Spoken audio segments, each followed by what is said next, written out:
한국불교 금강선언 총재 화란 스님과 함께 알기 쉬운 불교 이야기에 대해 배웁니다.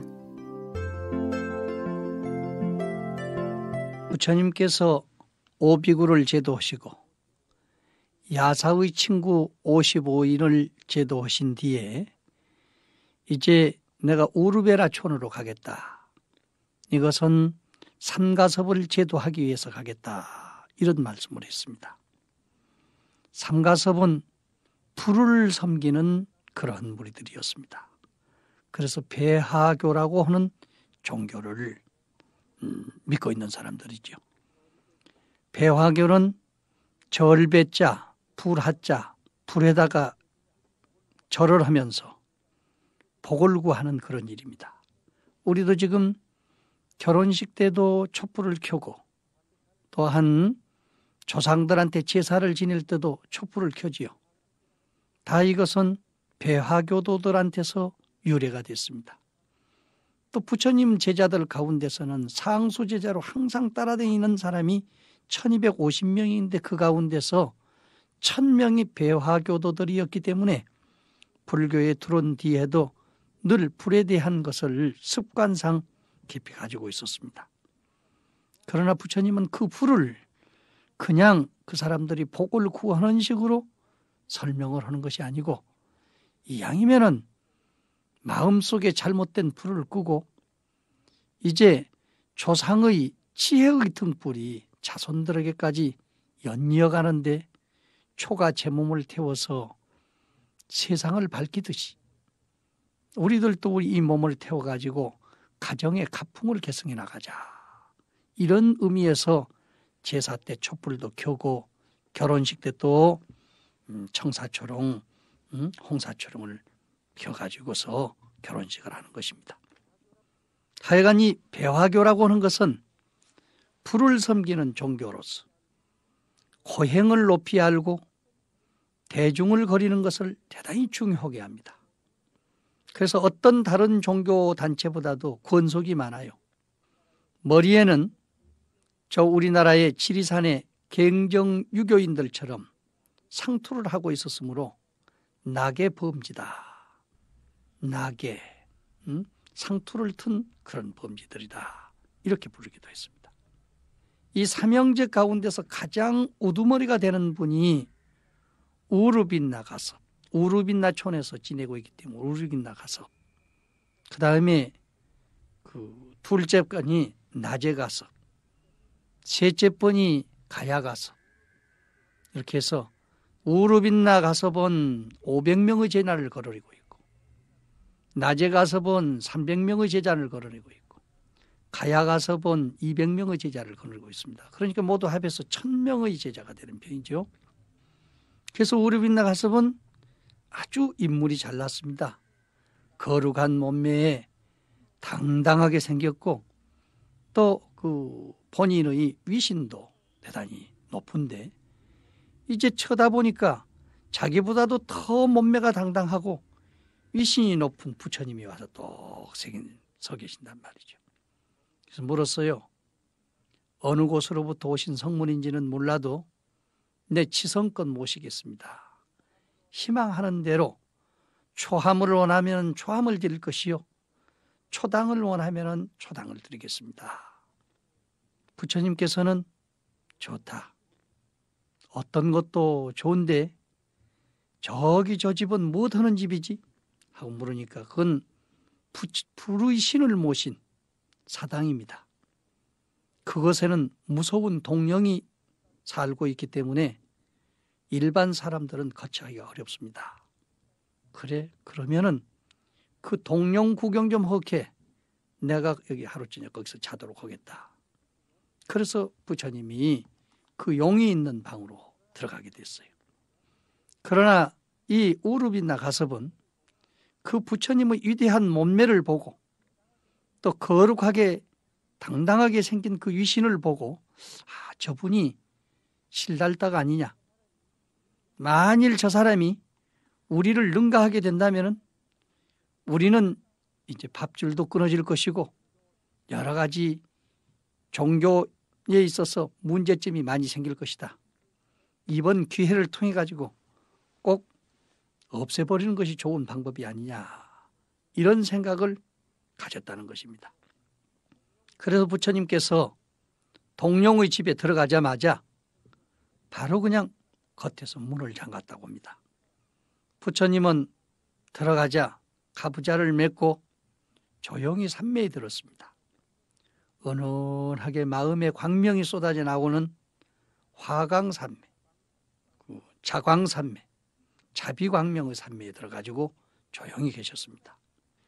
근데 그 산매가 지속이 되는 가운데 새벽 1시쯤 되니까 천상에서 이상한 소리가 나요.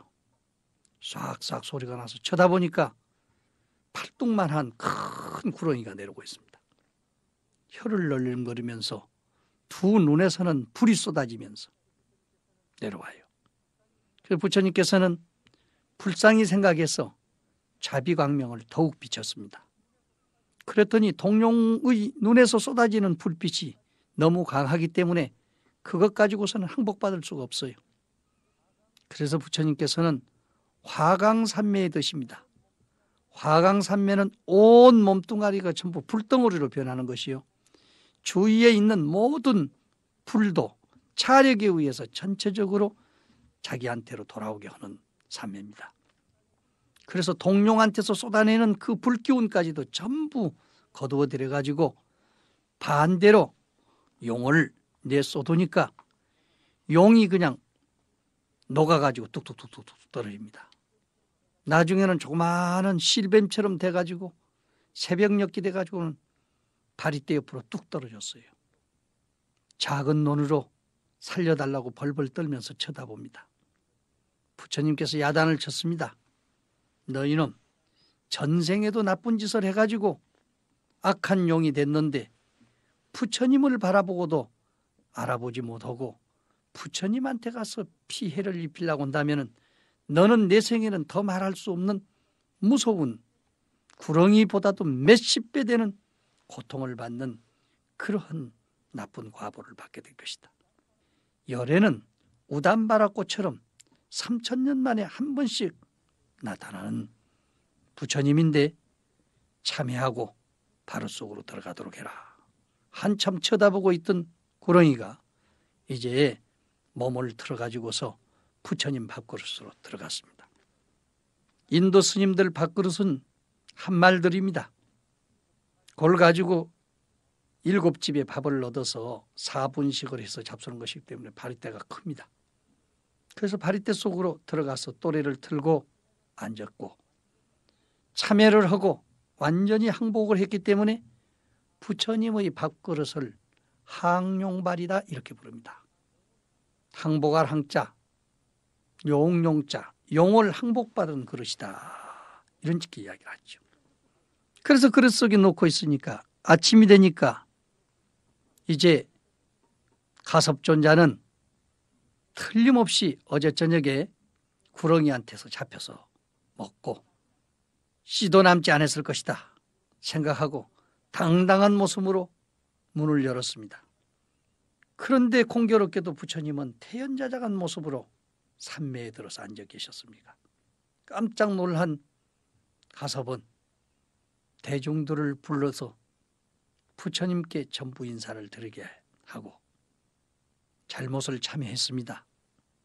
부처님을 알아보지 못하고 동룡으로 하여금 투정을 하게 하고 마침내는 부처님을 잡아먹게 이렇게 교사를 해서 정말로 죄송합니다.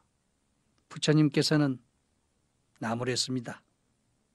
사람이 사람을 의지해가지고 생활을 하는 것도 잘못된 마음을 가지고 하면은 옳지 못하다고 하는데 사람이 무슨 할 일이 없어서 용을 팔아가지고 더군다나 용에게 사람을 공양해가면서 나쁜 짓을 해서 그 용으로 하여금 사람을 잡아먹게 만들고 용을 팔아가지고 생활을 한다는 것은 저 용만도 못한 생활이 아니냐. 축생과 같은 마음을 버려야 된다. 이렇게 해서 부처님께서는 크게 나무랬습니다. 이미 자기네들이 최고로 섬기는 용이기 때문에 가섭 존자로 볼 때는 불가피한 일이라 이제 어떻게 할 수가 없다고 생각이 됐기 때문에 무릎을 꿇고 부처님께 참회했습니다. 부처님은 용을 갖다 방생을 하라고 일렀습니다. 그리고 그들이 그 배화교도를 할 때, 구설할 때 사용하는 모든 도구를 다 갖다 버리도록 했습니다. 그래서 큰 가섭이 500명의 제자들과 더불어서 그들이 가지고 있던 일체의 배화교도의 도구들을 강물에다 내던졌습니다. 그리고 용도 방생을 했습니다. 중간에 살고 있는 낮의 가섭이 비도 오지 않았는데 갑자기 여러 가지 물건이 떠내려오는 것을 보고 큰일 났다. 위에서 무슨 사건이 생긴 것 같다. 그래서 300명의 제자들을 거느리고 형님을 찾아갑니다. 가서 보니까 벌써 500명의 대중이 전부 무릎을 꿇고 부처님한테 기울여서 법문을 듣고 있었습니다. 그래서 낮의 가섭은 우루빛나 가섭에게 사실 이야기를 듣고 부처님의 제자가 됐습니다. 그래서 부처님의 제자는 곧 한나절 사이에 우루빛나 가섭 제자의 500명과 낮의 가섭의 제자 300명이 한테 합해지니까 800명이 됐습니다. 또 우루빛나 가섭께서 던졌던 그런 물품이 마지막에 가야강을 흘러가게 됐습니다. 가야강가에서 살고 있는 둘째 동생 가야가섭이 그 광경을 보고 놀래가지고 200명의 제자를 거느리고 부처님에게 찾아옵니다. 와서 보니 역시 둘째 형님까지도 전부 항복을 해서 제자가 되어 있었습니다. 이제 두말할 나이가 없습니다. 그래서 결국에는 이 세 분은 마침내 또 200명의 제자를 데리고 와서 부처님의 제자가 됐기 때문에 결국에 부처님의 제자는 하루 사이에 1000명이 됐습니다. 부처님께서는 이러한 사람들을 제자를 만들어 가지고 부처님께서 스스로 공경을 받고 대접을 받자는 것이 아닙니다. 1년이면 한 번씩 용에게 처녀 공양을 하고 구설하고 불을 섬기면서 온갖 만행을 저지르고 있기 때문에 어리석은 중생들을 깨우치지 못하고 오히려 호구지책만 장만하고 있기 때문에 이런 몸뚱아리를 가지고 산다고 하는 것은 죽는 것만 못해.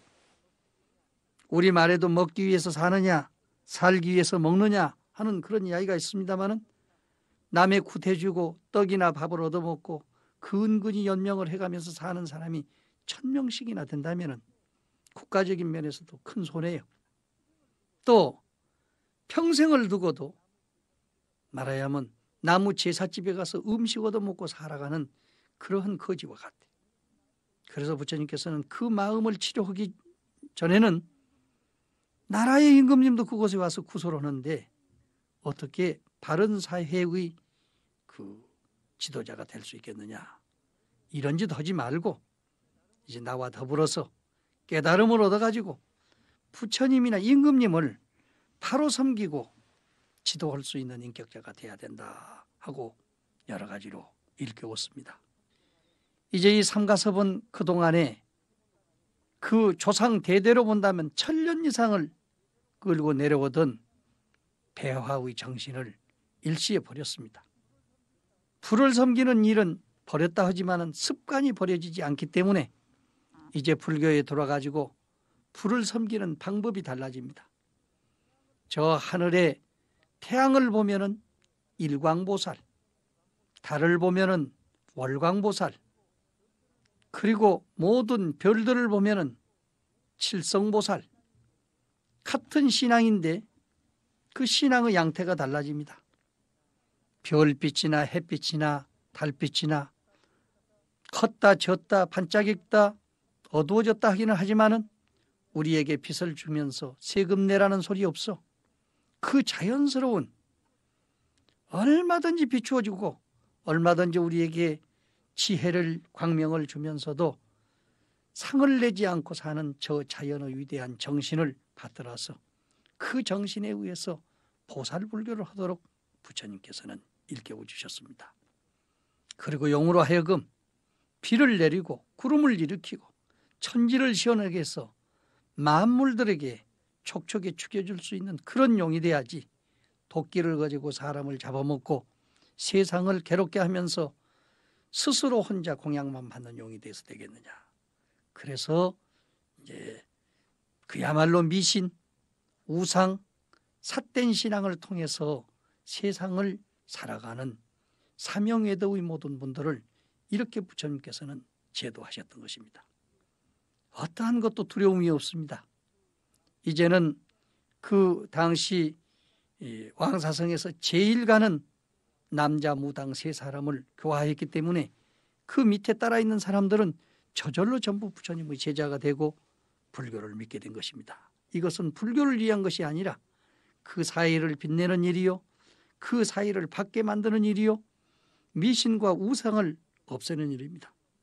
어떤 사람은 불교를 미신이니 우상이니 이런 소리를 합니다마는 이제 부처님께서 하신 일을 보시면은 명명적적해서 밝은 빛이 쏟아지고 있기 때문에 어디 그 속에 미신과 우상이 존재하겠습니까? 우리는 이 밝은 마음으로 삼가섭을 제도하는 그런 정신으로 포교를 해야 될 것으로 압니다.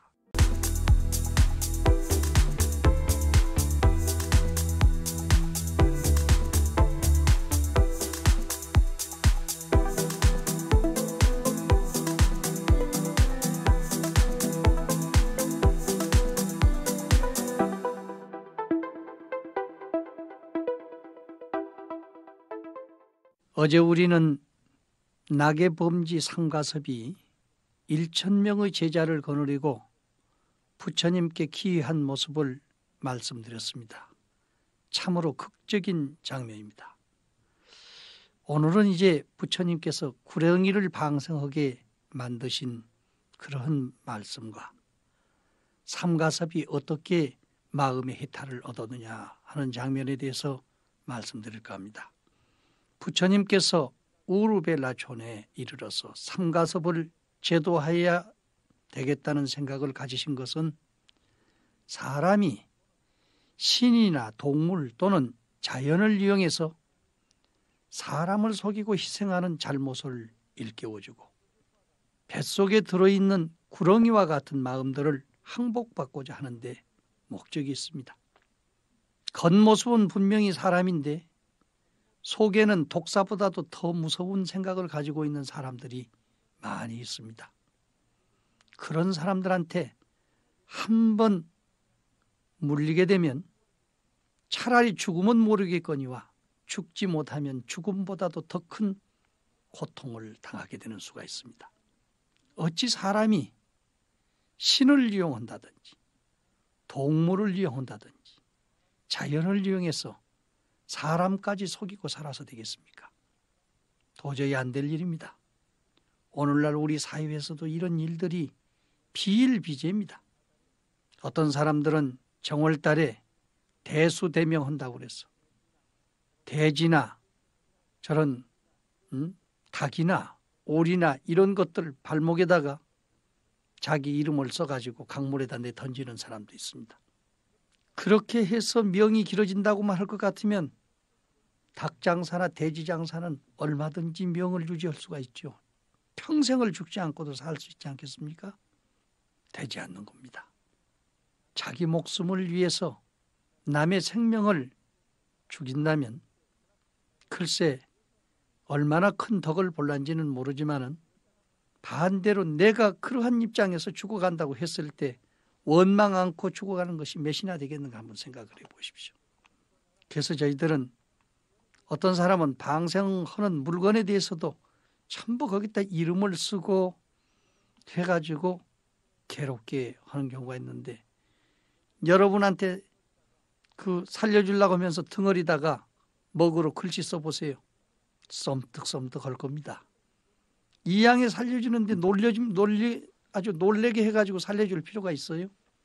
평온한 마음으로 염불 해준다고 한나절씩 붙들어 잡고 있는데 갇혀있는 물고기는 잠깐 사이라도 천년 같은 그런 기분이 난답니다. 좀 평화스럽게 살려주려면 흔적 없이 살려주는 것이 더 좋은 방법이라는 것을 우리는 깨달아야 할 것입니다. 부처님은 마땅히 수많은 생명을 희생시키고 자기의 목숨마저 해치려고 한 구렁이를 가야강에다가 방생하게 했습니다. 그것은 비록 천한 생명인랑정 뉘우친 생명은 그 귀함이 평행과 다름이 없다는 것을 보여주신 것입니다.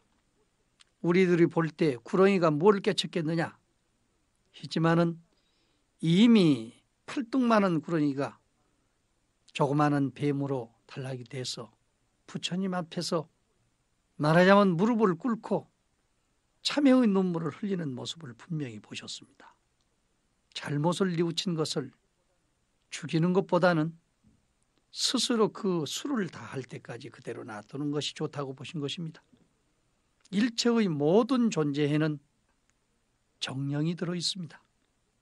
이기든지 지든지 싸움 뒤에는 반드시 원한이 맺히기 마련입니다.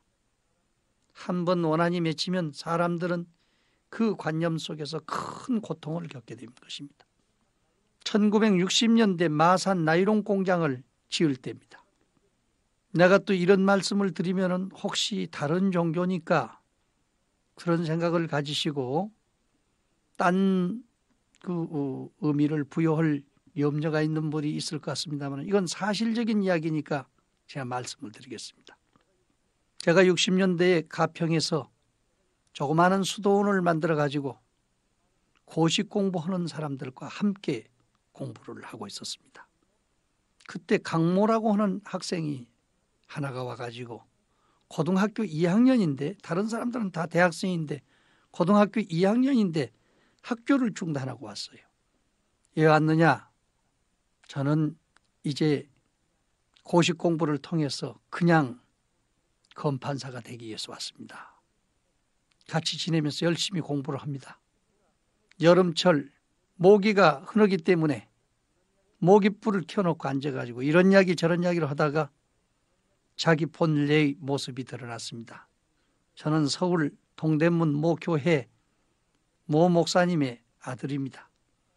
아버지께서 마산 나이론 공장하고 무슨 인연이 있어서 거기 일을 보러 가셨는데 털을 다듬다가 거기서 하얀 백사가 나왔어. 그러니까 모든 사람들이 보고 이것은 하나님을 속였던 사탄이기 때문에 아주 죽여도 좋고 삶아서 먹으면 더 좋겠다. 이왕이면 목사님이 잡수는 것이 더 좋겠다.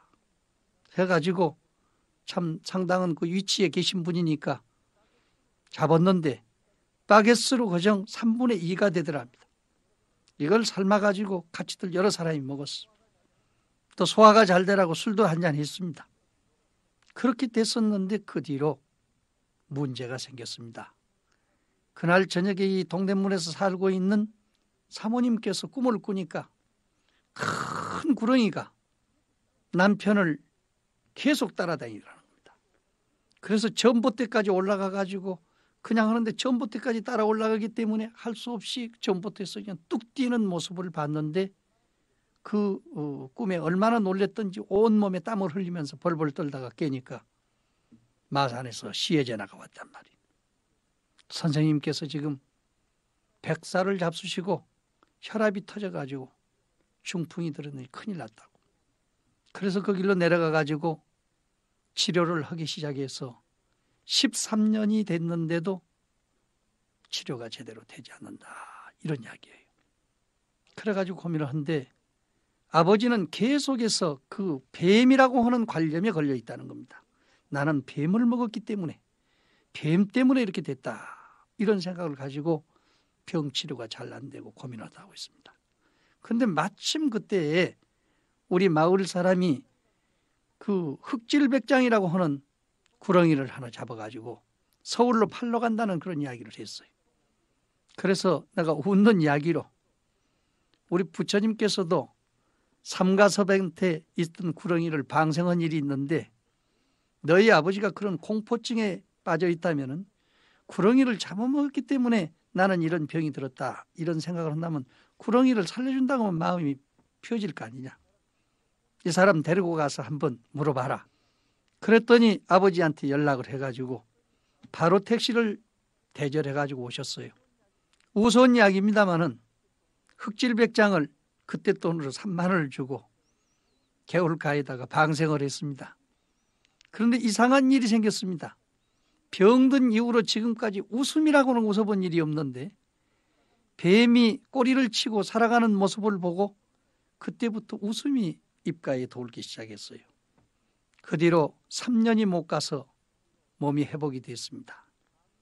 이것은 방생 그 자체도 중요하지만 그분의 마음속에 들어있는 나는 이런 것 때문에 이렇게 됐으니까 하는 그 생각이 더 중요하다고 생각이 됩니다. 하여간 구렁이 방생을 통해서 몸이 회복이 돼서 현재도 그 자손이 살아계시기 때문에 언제든지 우리는 만나서 그런 이야기를 합니다. 모든 생명 속에서는 정령이 들어있어 원한이 맺히면은 반드시 과보를 받게 되어 있습니다. 작은 물건일망정 스스로 죽이기를 좋아하는 것보다는 마음을 자비심으로 보호하는 마음을 가지는 것이 훨씬 좋은 일이다 볼 수 있습니다.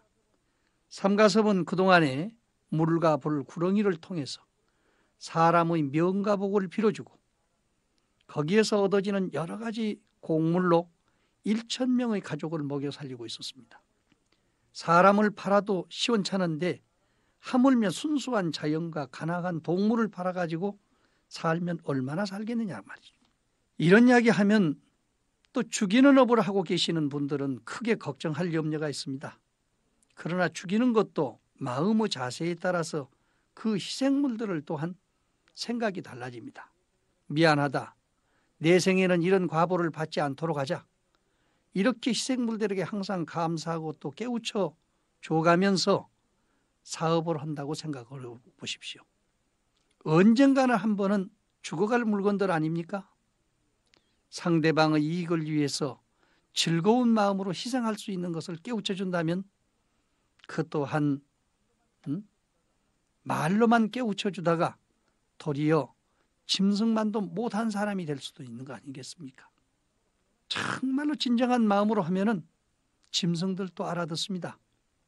화엄경에 그런 이야기가 있지 않습니까? 도안이가 소를 잡습니다. 부인이 걱정이 많아요.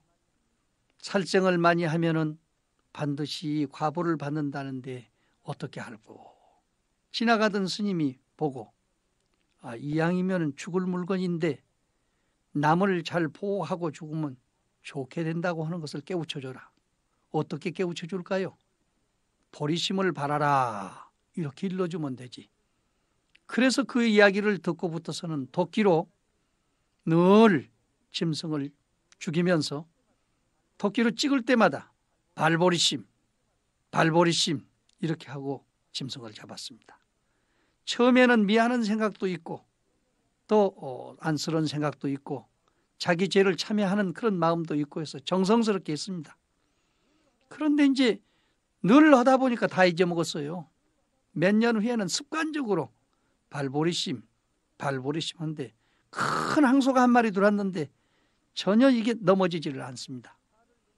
그러니까 화를 내면서 발보리심을 하니까 하면서 쳤습니다. 그랬더니 소란 놈이 콱 넘어지면서 노논하고 죽더랍니다.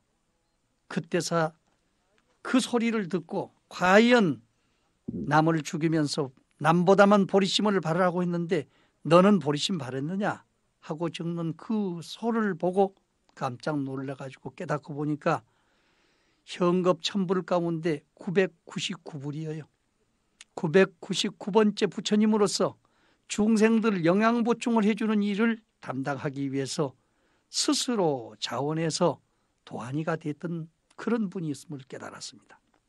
부처님이 중생을 교화하고 중생을 보호하기 위해서 스스로 도안이 된 모습입니다. 나보고 보리심 바란다고 해놓고 너는 보리심 바랬어? 그런 경우가 많지요.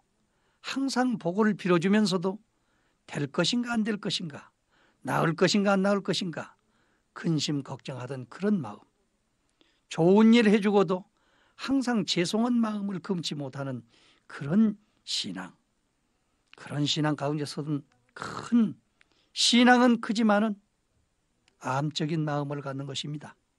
삼가섭은 늘 한 해, 두 해 내지 수해가 있을 때라든지 비가 안 온 때라든지 외우내한이 있을 때마다 모든 신들의 조정에 의해서 일어나는 것이므로 신들에게 공물을 바치고 희생을 해야만 일을 성취할 수 있다. 자연도 만물도 모두 큰 복을 받는다고 이렇게 생각을 했습니다. 그러나 나무 보고 물어보십시오. 나무가 진짜 사람을 낳게 할 수 있는가? 사람이 사람을 낳고 신은 신을 낳습니다.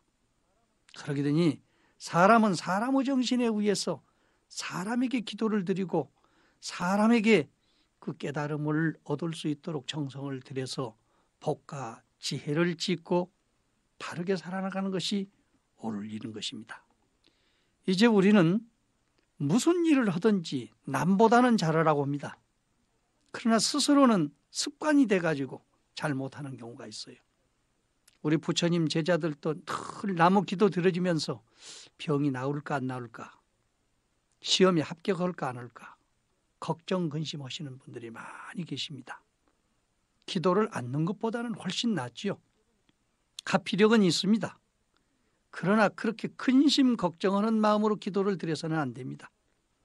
열심히 공부하도록 하고 안심스러운 마음으로 부처님의 그 헤아릴 수 없는 지혜를 의심할 필요가 없이 확신을 가지고 열심히 기도하면은 결과는 자연성입니다. 그런데 거기에 어떤 기교가 빠지면은 어떤 대가가 반드시 부여되면은 그 대가 때문에 근심을 하고 걱정하는 분이 있습니다. 불자가 병을 앓으면은 스님도 병을 앓느냐? 사람이니까 앓을 수 있죠. 남의 기도 들어준다고 그래서 내 병이 없을 수가 있습니까? 그러니까 그러한 이상한 불교를 믿어서는 안 됩니다. 생을 받은 사람은 반드시 노병사가 있다는 것을 깨우쳐주고 스스로 복덕이 부족한 사람이 부처님의 복을 빌어서 지혜를 개발하면은 그 부족한 복이 넉넉해짐으로 인해서 반드시 기도 성취를 할 수 있는 것은 자연한 이치인 것입니다. 아무쪼록 무념무상한 경지에서 열심히